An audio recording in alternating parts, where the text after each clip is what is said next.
June 16th, 2015. A golden escalator descends in Trump Tower. At the bottom waits the American presidency. At the top, a real estate mogul who's never held political office. What happens next will shatter every rule of modern politics. From bankruptcy to billions. From reality TV to the White House. From political outsider to the 45th President of the United States. And in 2024, against all odds, he did it again. This is the story of the most polarizing figure in modern American history. A man who rewrote the rulebook, who turned controversy into currency, who lost everything and came back stronger. Love him or hate him, you cannot ignore him. This is Donald Trump, the unconventional path to power. Queens, New York, 1946. While most of America celebrates victory in World War II, Fred Trump is building an empire. And on June 14th, Donald John Trump is born into it. But this isn't a story of inherited wealth alone. Fred Trump was a demanding father, a German immigrant son who built thousands of apartments and taught young Donald a simple philosophy: be a killer or be killed. At 13, Donald is sent to military school. Too much energy, his parents said, too difficult to control. But the discipline shapes him. He learns to command attention, to project strength, to never, ever back down. By the time he reaches the Wharton School of Business, Trump has a plan. Queens isn't enough. Brooklyn isn't enough. He wants Manhattan, the big leagues, the impossible. 1971. New York City is dying. Crime ravages the streets. The city teeters on bankruptcy. Smart money is fleeing to the suburbs. Donald Trump, just 25 years old, moves his office to Manhattan. Everyone thinks he's crazy. His first major deal defines his career. The Commodore Hotel near Grand Central Station sits abandoned, a symbol of urban decay. Trump sees gold. He negotiates tax abatements the city has never given before. He partners with the Hyatt Corporation despite having almost no track record. He transforms the derelict building into the gleaming Grand Hyatt. The impossible becomes possible. Trump Tower follows in 1983. 68 stories of brass and marble on Fifth Avenue. It's ostentatious, excessive, pure Trump, and it works. He puts his name in giant gold letters where everyone can see it. This isn't just branding, it's a declaration. Trump is no longer Fred Trump's son from Queens. He's a Manhattan icon. But success breeds hubris. In the 1980s, Trump expands too fast. Casinos in Atlantic City, the Eastern Airlines shuttle, the Plaza Hotel. He's billions in debt. The banks circle like sharks. 1990. Donald Trump is broke. More than that, he's a punchline.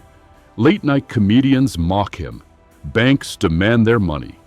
He's forced to put himself on a personal allowance of $450,000 a month. Sounds like a lot, until you realize he owes more than $900 million personally. Most businessmen would disappear, declare bankruptcy quietly, start over somewhere else with a new name. Not Trump. He writes a book called The Art of the Comeback. He renegotiates his debts. He fights every inch of the way. By the mid-1990s, he's back, and he's learned something crucial. Controversy sells. Attention is currency. And there's no such thing as bad publicity. He becomes a celebrity, not just a businessman, but a character. The guy with the tower, the plane, the yacht, the blonde wife.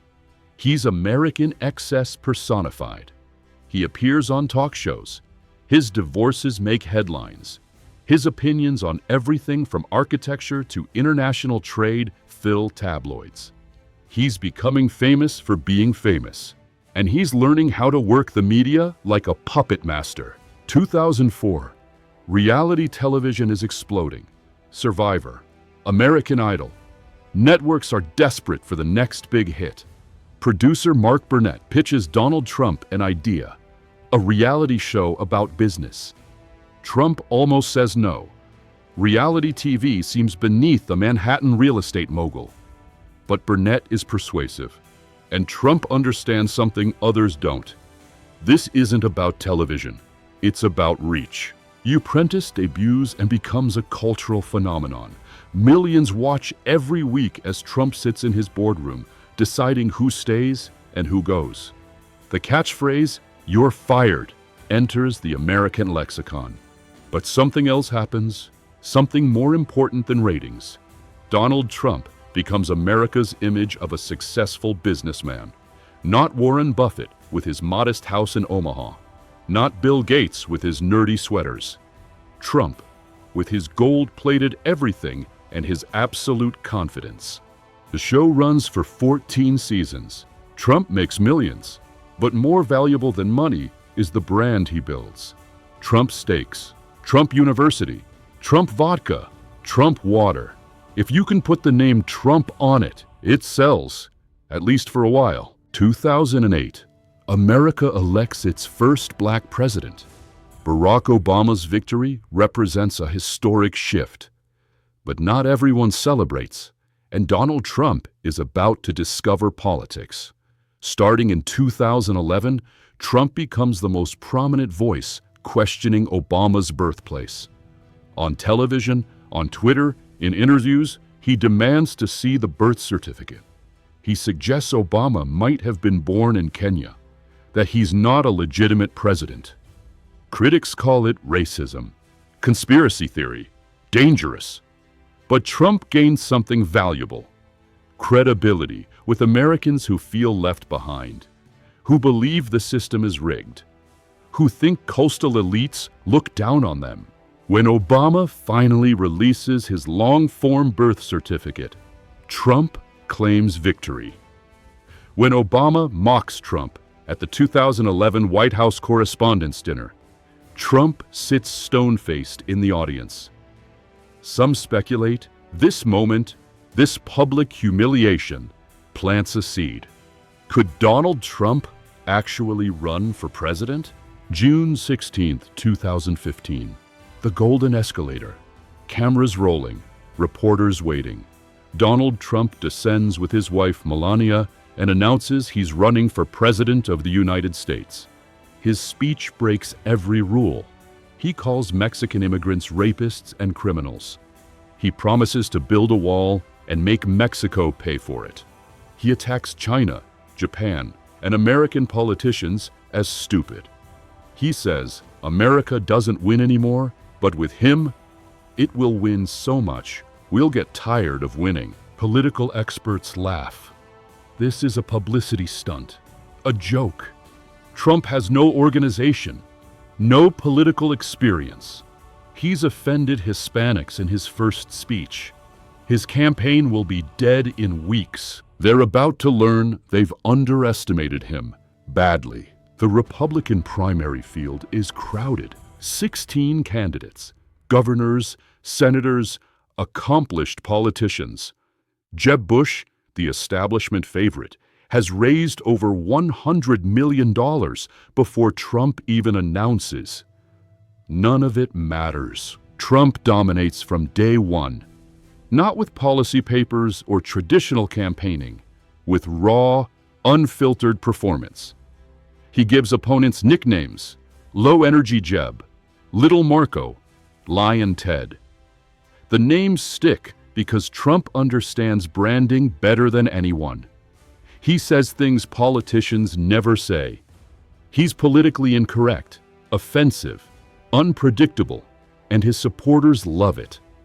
They've been waiting for someone to say what they're thinking.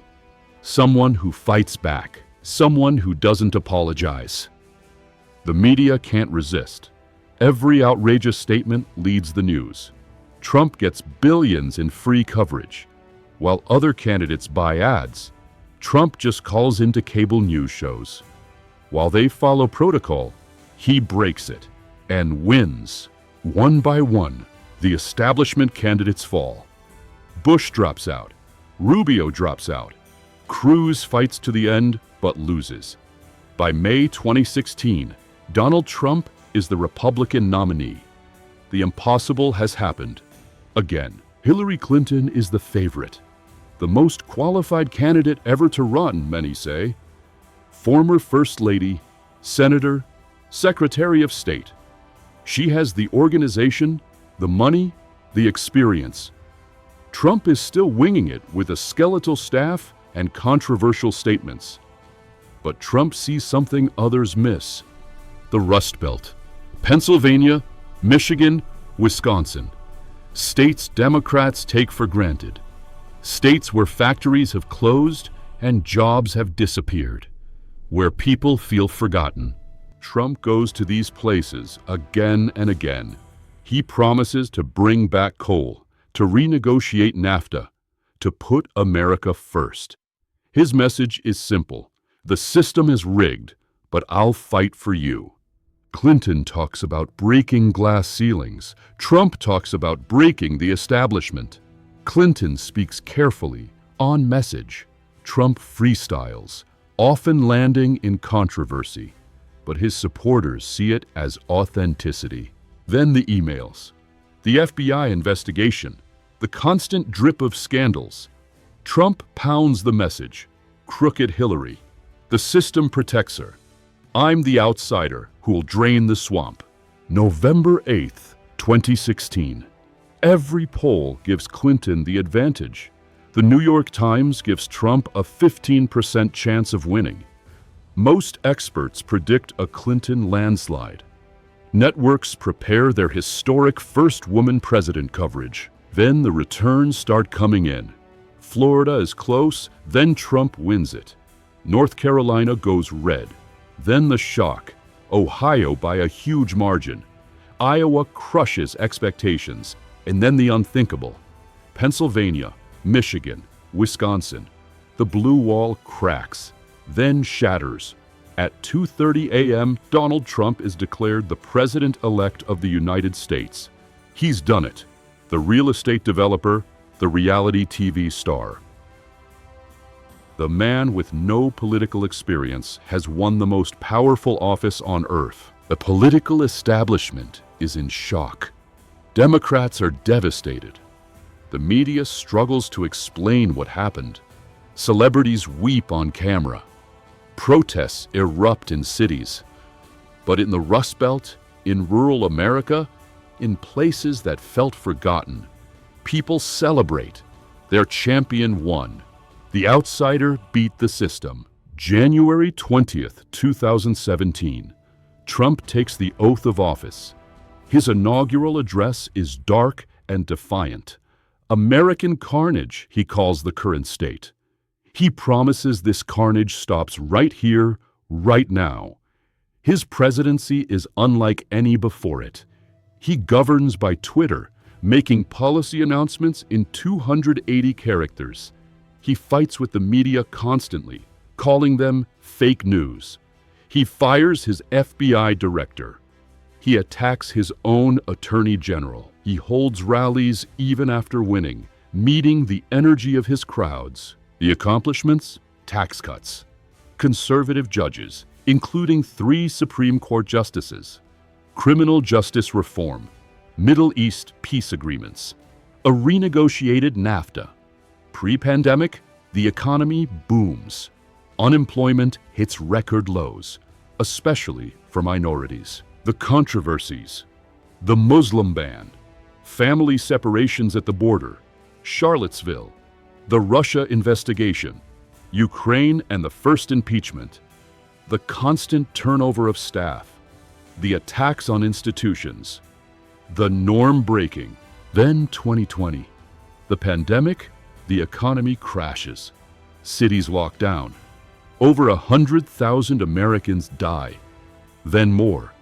Trump's response is chaotic. He fights with governors, suggests injecting disinfectant, holds packed rallies despite health warnings. November 2020. Trump loses to Joe Biden, but he refuses to concede. He claims the election was stolen, rigged, fraudulent. He files dozens of lawsuits. Almost all fail. His own attorney general says there's no evidence of widespread fraud. Trump doesn't stop. The pressure builds. The rhetoric intensifies. January 6, 2021. Trump holds a rally near the White House. He tells supporters to fight like hell, or they won't have a country anymore. They march to the Capitol. What happens next shocks the nation. The Capitol is breached. Windows smashed. Police overwhelmed. Members of Congress evacuate. The Vice President is rushed to safety. American democracy faces its greatest test since the Civil War. Trump is impeached for a second time. This time, 7 Republicans vote to convict. Not enough, but unprecedented. His presidency ends not with celebration, but with chaos. He skips Biden's inauguration, leaves Washington, returns to Mar-a-Lago. Most politicians would disappear, retire, fade away. Not Trump. 2023. Trump faces unprecedented legal challenges.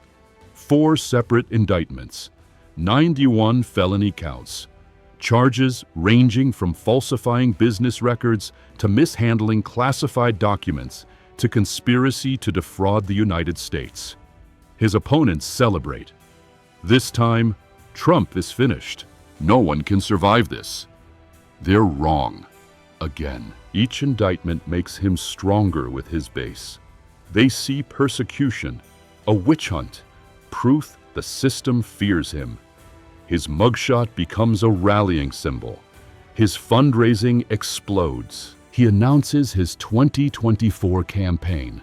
Despite the charges, despite January 6th, despite losing in 2020, he dominates the Republican primary. DeSantis, once seen as the future, fades. Haley fights, but ultimately falls. Trump becomes the first former president to be convicted of felony crimes. Yet in November 2024, American voters choose him again. He defeats Kamala Harris and returns to the White House. At 78 years old, Donald Trump achieves what only one other president has done: lose the White House and win it back. He's the 45th and 47th President of the United States. From Queens to Manhattan, from bankruptcy to billions, from reality TV to the White House, twice, Donald Trump has done what everyone said was impossible, multiple times. Whether you see him as a champion of forgotten Americans or a threat to democratic norms, one thing is undeniable. Trump changed everything. The rules of politics, media, and public discourse. Nothing will be the same. His supporters see him as a warrior against corruption. His critics see him as a danger to democracy. History will debate his legacy for generations. But everyone agrees on one thing. There has never been anyone quite like Donald Trump, and there likely never will be again. If you enjoyed this, make sure to subscribe for more content like this every week and hit the bell so you don't miss an upload.